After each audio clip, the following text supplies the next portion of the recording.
Student welcome to creative tuition class. Student जो video लेकर आए हैं वो है बीए प्रोग्राम थर्ड ईयर और जो हिस्ट्री का चैप्टर लेकर आए हैं इसमें, और बुक का नाम जो है वो है विश्व इतिहास के मुद्दे।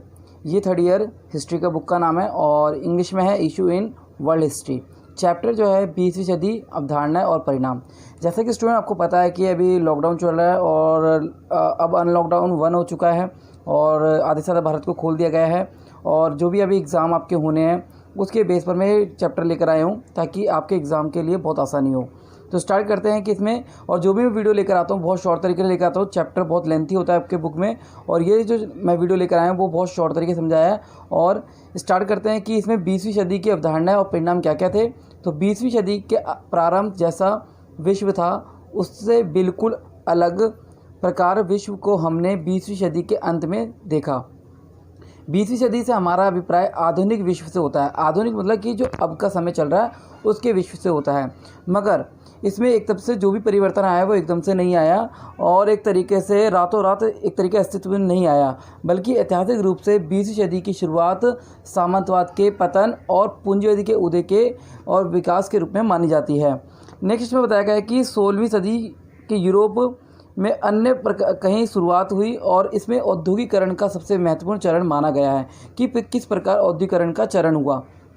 इसमें सबसे मेन जो एक और टॉपिक आता है वो है पूंजी औद्योगिकरण, पूंजीवाद या पूंजीवाद औद्योगिकरण।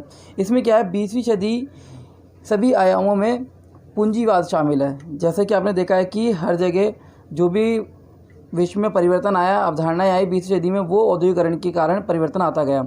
तो 20वीं सदी में सभी आयामों में पूंजीवाद शामिल है। जैसा समाज जहाँ भी तेज़ी से प्रगति की और दिलचस्प रूप से वहाँ भी उसका उदय होता गया। जैसे जैसे समाज ने प्रगति की वैसे वैसे पूंजीवाद का उदय भी होता गया। नेक्स्ट इसमें है कि जो भी परिवर्तन होता गया उसमें सबसे मेन आर्थिक, पुरानी सामाजिक और आर्थिक संरचनाओं ने काफ़ी गति को बाधित कर दिया है। 20वीं सदी को दो भागों में बढ़ गया है, उन्नत और उन्नतशील। उन्नत क्या होता है, जो एक तरीके से उन्नत की तरफ बढ़ता है, उन्नत हो चुका है, और उन्नतशील मतलब कि वो प्रगति पर लग रहा है। तो ये दो भागों में बांट दिया गया है। पूंजीवादी ने एक सामाजिक एवं आर्थिक व्यवस्था को जन्म दिया और इसे संपत्ति की निजी स्वामित्व से परिभाषित किया जाता है। क्यों? क्योंकि इसमें सबसे मेन क्या है, पूंजीवादी ने एक सामाजिक और आर्थिक व्यवस्था को जन्म दे दिया। क्योंकि पूंजीवादी हुआ, पूंजीवादी का विकास हुआ, सामंतवाद का अंत हो गया और उसने क्या करा, सामाजिक और आर्थिक व्यवस्था को एक नया जन्म दिया जिसे संपत्ति की निजी स्वामित्व के रूप में भी परिभाषित किया जाता है। नेक्स्ट है पूंजीवादी औद्योगिकरण के परिणामस्वरूप तीव्र गति से आर्थिक प्रगति हुई और यह सब कुछ समाजों के पिछड़ेपन और समाजों में रहने वाले बहुसंख्यक लोगों के पिछड़ेपन का कारण बना और उपनिवेशवाद और वर्गों में भेद इन असमानताओं के आयाम हैं। नेक्स्ट में है कि पूंजीवादी प्रगति की अवधारणा, कि पूंजीवादी प्रगति की क्या क्या अवधारणाएं रहीं। तो इसमें है पूंजीवादी प्रगति की अवधारणाएं, ये सारे बुक के आपके टॉपिक हैं और इनको मैंने शॉर्ट तरीके से लिखा है और आपको समझा रहा हूँ। इसमें सबसे मेन क्या है कि पूंजीवादी प्रगति की अवधारणाएं कि क्या प्रगति की अवधारणाएं रहीं। तो इसमें स्टार्ट करते हैं। कुछ इतिहासकार और अर्थशास्त्रियों के अनुसार तकनीकी प्रगति जिससे नए नए आविष्कार हुए, अनेक व्यापक प्रयोग का प्रसार हुआ और इसने पूंजीवादी औद्योगिकरण के आधार का निर्माण किया। अब इसमें क्या हुआ, इस पॉइंट में मैं आपको बताता हूँ कि इसमें तकनीकी प्रगति ने, तकनीकी मतलब टेक्नोलॉजी जैसे जैसे आई उसमें क्या हुआ, एक नए नए आविष्कार होते गए और व्यापक प्रयोग का प्रसार हुआ। अब क्या हुआ, इससे क्या हुआ, लोग सबसे ज़्यादा इसका व्यापक प्रयोग करने लगे और इससे पूंजीवादी एक तरीके से औद्योगिकरण का आधार का निर्माण हो चुका। नेक्स्ट में है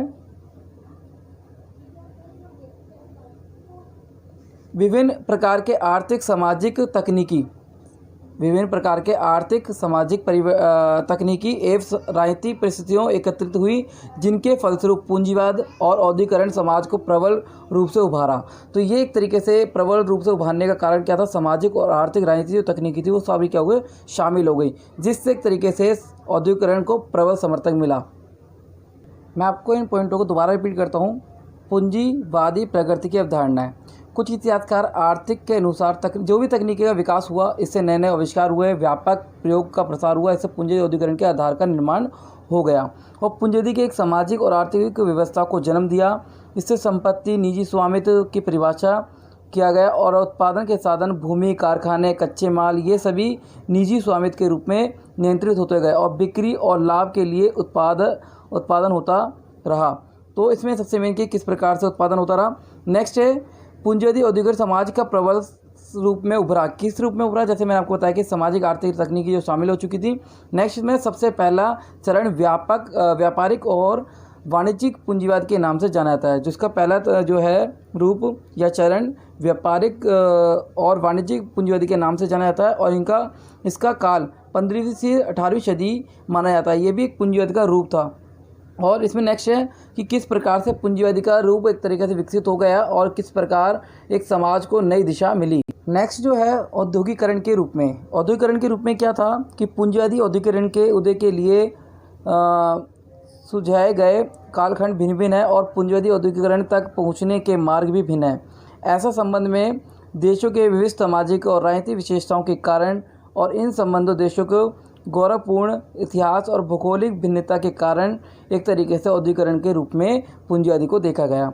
अब नेक्स्ट आता है इसमें साम्राज्यवाद और पूंजीवाद, जो मैं आपको ऐसे समझाऊंगा इसमें कि साम्राज्यवाद और पूंजीवादी है क्या। साम्राज्यवाद जो था विकसित पूंजीवादी देशों द्वारा राजनीतिक और आर्थिक संबंधों का वैश्विक ढांचा है। तो मैंने आपको बताया इसमें कि साम्राज्यवाद विकसित पूंजीवादी देशों द्वारा राजनीतिक और आर्थिक संबंधों का वैश्विक ढांचा है जिससे विश्व के अन्य देशों पर एक तरीके से इसको थोपा गया है। पूंजीवादी औद्योगिकरण और उपनिवेश से ही इसका उदय हुआ है और इससे ही ऐतिहासिक रूप से जुड़ा हुआ है और इसमें जिस प्रकार से असमान और शोषण करने वाले समन्वय विकसित पूंजीवादी देशों और विश्व के अन्य देशों के बीच कदम जो बढ़ाए गए हैं, कायम हुए हैं और बने हुए हैं, ये पूंजीवादी औद्योगिकरण और आर्थिक शक्तियों के बनी राजनीतिक शक्तियों के रूप में संतुलित के स्टेज पर निर्भर करता है। तो सबसे मेन क्या है, कोई भी चीज़ उदय करती है तो उसमें साम्राज्यवाद, समाज का एक सबसे महत्वपूर्ण उदय होना बहुत ज़रूरी है और उसमें पूंजीवाद किस प्रकार से प्रवेश करता है और किस प्रकार से औद्योगिकरण को एक तरीके से विकास होता है। तो औद्योगिकरण मतलब एक तो इंडस्ट्रियलाइजेशन जो किस प्रकार से हुआ, उसमें सबसे मेन आपको मैंने बताया इसमें पूंजीवाद का औद्योगिकरण, फिर इसमें पूंजीवाद की प्रगति की अवधारणाएं और इसमें साम्राज्यवाद और पूंजीवाद का औद्योगिकरण। तो स्टूडेंट, ये जो वीडियो थी मैंने आपको बहुत शॉर्ट तरीके से समझाई है। उम्मीद करता हूँ कि वीडियो आपको समझ में आई होगी और इसको लेकर मैं और भी वीडियो लेकर आता रहूँगा। प्लीज़ इसको लाइक और शेयर जरूर करें। धन्यवाद।